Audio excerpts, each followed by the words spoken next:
The cool thing about paddling around this area, which is called Pine Island Sound, but pretty much if you just find the water that's in Lee County and around Fort Myers, you're going to be set, is you don't just paddle the Blueway and see things like the birds in the sky. You start noticing all kinds of stuff.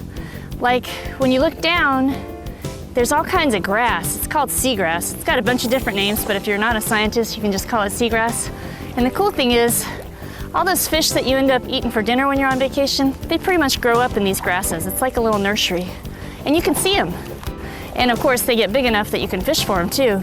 Kayak fishing is a great thing to do when you're down here staying in a place. Get a kayak, get a fishing pole, and go give it a try. There's nothing more exhilarating than fishing for something when you're kind of at water level with it. And then you hook something big and you're in the kayak. Boy, that's fun. And the thing about the Blueway is the Great Calusa Blueway helps you figure out where to go kayak fishing, where you can rent boats specific to that. Helps you figure out how to find an outfitter, where to go on a guided trip. And guided trips don't just have to be in the daytime. We have great full moons here. And a full moon in the wintertime in Southwest Florida, it's not a black and white experience. The idea is just to get out and try it. You don't have to be an expert paddler. You don't even have to have ever been before, because the kayaks today are so stable.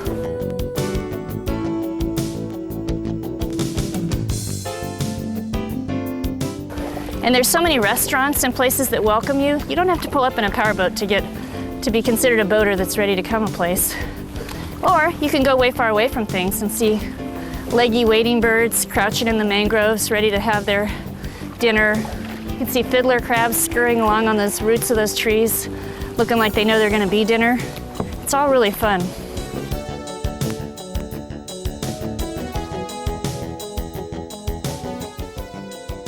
The trail is called the Great Calusa Blueway Paddling Trail, and it's really a fabulous thing because before you even come on a trip, you can check it out online at www.greatcalusablueway.com.